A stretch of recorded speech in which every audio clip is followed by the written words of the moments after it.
Model identification is the key part when it comes to time series modeling. Of course, there is no such thing as a good model. Just one model is better than the other. In other words, sure, I might come up with an AR1 model based on what I've identified, but an RML11 could be a better fit. How do we know which one's better? We get into the concept of model selection criteria. So, kind of out of the scope of this class. So there are ways to compare two models and identify which is better. Good. So we did MA1, and I'll just copy paste. It's easier, save time.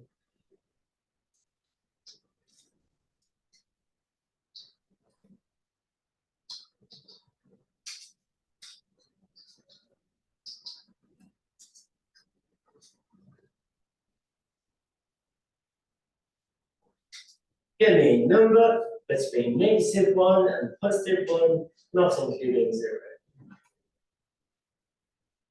0.93. 0.93. Stick less than 1. Well, you said between 1 and -1. Okay, how about -0.8 and +0.8? Why am I shying away from 1? You're worried about the roots. I'm worried about, the roots being very close to the other root. -0.8 and 0.8. Joe? 0.71. 7.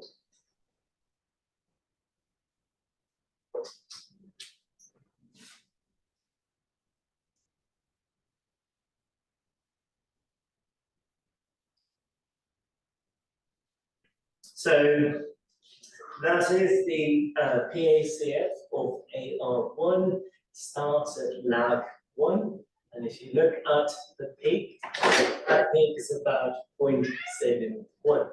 Yes? Now, we go back to the ACF. What about the ACF one?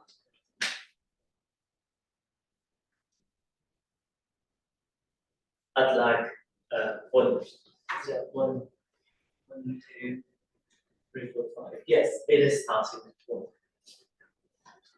Like 1. It looks like 0.71. It looks like 0.71. What? Yeah, how nice is that? Well, this works for AR1 only. So if you have an autoregressive model with order 1, the first autocorrelation will equal PACF 1, which makes perfect sense. It should. Why? What is the general expression for the autocorrelation function of an AR1 series? If phi is the coefficient, what is rho h? You should know this by now.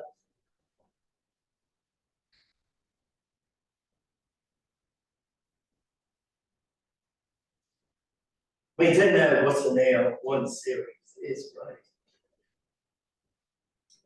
Okay. Do you want me to live tomorrow? Breaking my heart. Phi xt minus 1 plus epsilon t. My question is, what is rho h? We derived an expression for it. If 1 raised h. Phi raised h. That is our derivation. Put in h equals 1, what will we get? Rho 1 is simply phi. In other words, the coefficient in the model. So, autocorrelation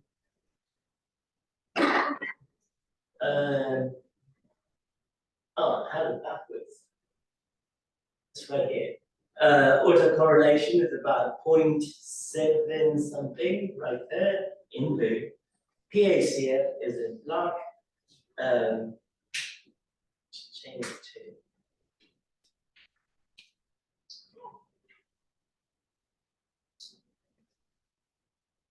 red. PACF, that's 1. ACF at lab 1, being natural at 0.7. Good. Great. This would only work for AR1. Good. So I asked you, well, what is phi hat or phi 11? Phi 11 is the notation that we use for PACF and letters. Right? What is phi 11? It is the first PACF value of an AR1 model. We know the answer already. Aaron, it's 0.71, right? This would equal to phi 1. Good. Which would equal to rho 1. Only for AR. Good. We look at that picture. The ACF has a damped exponential. In addition to that, it's got that wave-like pattern. Yes. And you look at the ACF, you look at the ACF, and one might say, well, the series looks like an MA5 because I have 5 leading peaks, and past 5, theoretically, one would expect 0, but they are between those 2 blue lines. So why don't we use an MA5 model? You might ask that question, correct? Why not? Why not an MA5? You have a series, you've got an ACF, you've got a PACF. PACF gives me that picture, that one, and ACF, that one. ACF is telling me MA5 is okay, because from last class we know if you want to identify the order of an MA model, you look at ACF.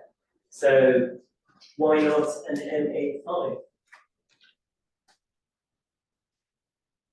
Because of the damped exponential pattern. Okay, simple about that. If you can't explain something with 5 coefficients, and if you can't explain the same thing with only 1 coefficient, which one would you go for? 1.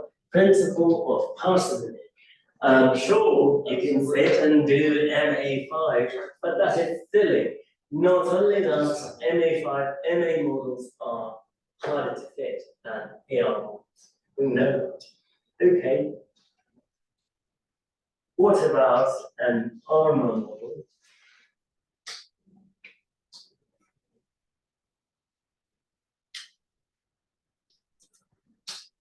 I'll do 1, 1. Value between -0.9 and 0, not including 0. -0.877. Okay.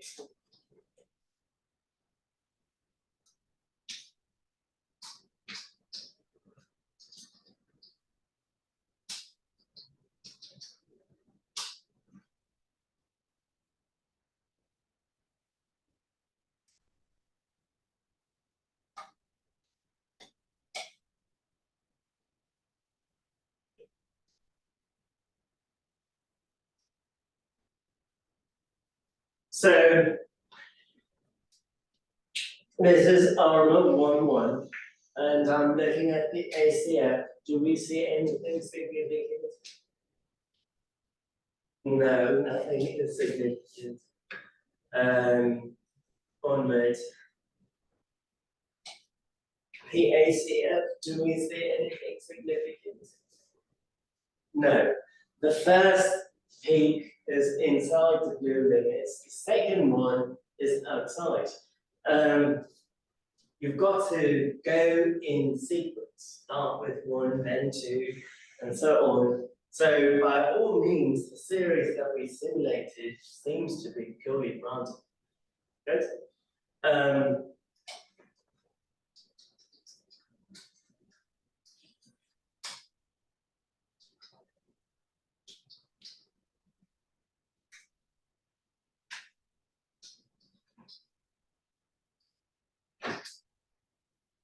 Doesn't look random to me. There seems to be some sort of pattern. Why not increase the sample size to say 1024 and see what happens?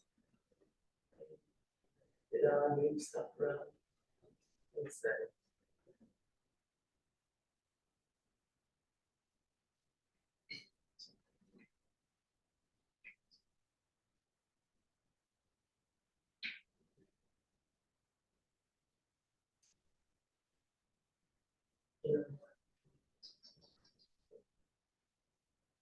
It's fun. That's all.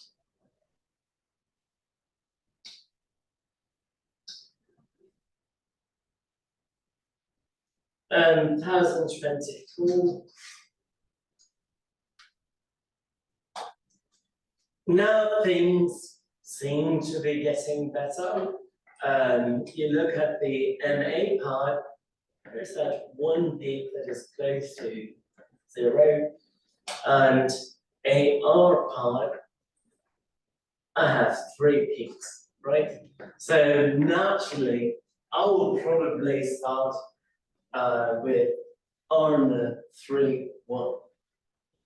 But then you might say, well, that coefficient that you get from NA is awfully close to that blue line, yes? So why not simply stick with AR3? Do we follow the logic? So ARMA models are the most difficult ones to identify, but at the same time, in practice, you kind of use both plots to make a good judgment, and then you go for model selection criteria. These days, we are at a point where we have machine learning algorithms to do time series. So R can easily fit models and select models that would work for you.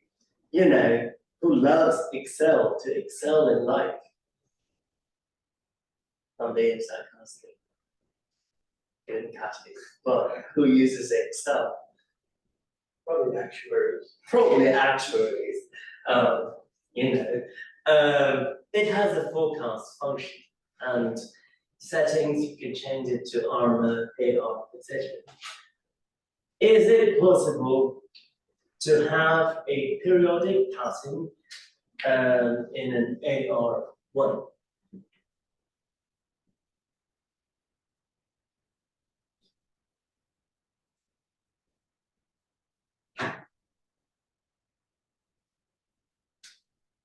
You won't have complex roots, so no. We're not going to have complex roots. No complex roots, no sine waves, no sine waves, no period. So you look at that ACF for an AR1, it seems like it's going back and forth. Yes. And you might wonder, well, that seems like it has a period. Correct? Now, sure, sort of periodic, but is it significant? No. Any thoughts as to why, theoretically, you know, we know that we shouldn't have sine waves, but yet at the same time, R is giving us a pattern that seems to be sort of, you know, periodic. Any thoughts as to why? Time to connect the dots? If you have an AR1 model, you can write it as an MA infinity model. Now, if you can write it as an MA infinity, even if you stop at, say, the third coefficient, you have a cubic polynomial, which could have complex roots. Does that make sense? So that's why we are getting the constant.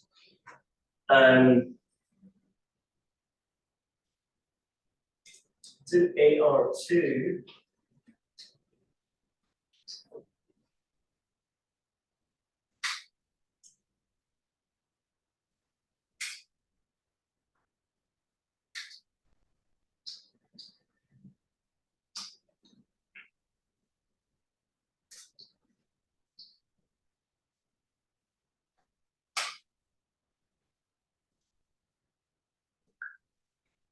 AR2, 2 peaks, significant.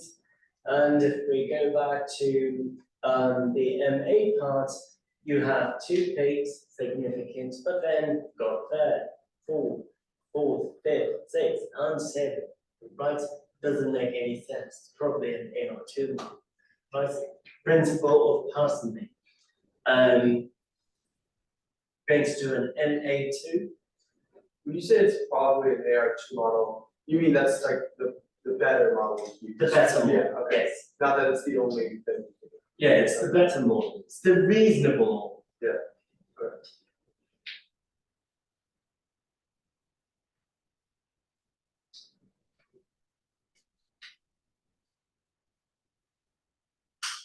Okay, some number between 1 and 3.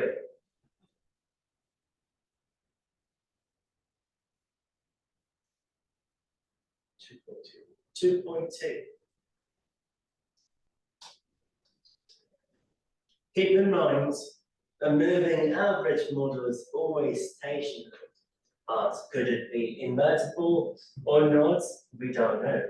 The corresponding AR side being stationary depends on whether you can invert the model. That is the picture that I get for MA2. 3 peaks in PACF, back. 3 peaks in the MA part, sorry. The first one is row 0. I have 2 peaks. So you may say, well, possibilities are MA2, AR3, or ARMA 3-2. Which one would you go for? ARMA 3-2 would mean 5 coefficients. MA 2 coefficients. AR 3 coefficients. Which one should you pick? MA2. Does that make sense? So it is not something that is going to stand out and immediately give you an answer. You have to deduce, but it is a good starting step, which is why we start with ACF and PACF. Does that make sense? Once you have model identification, then it's the fitting part. And R can pretty much do fitting, selection, all of that stuff.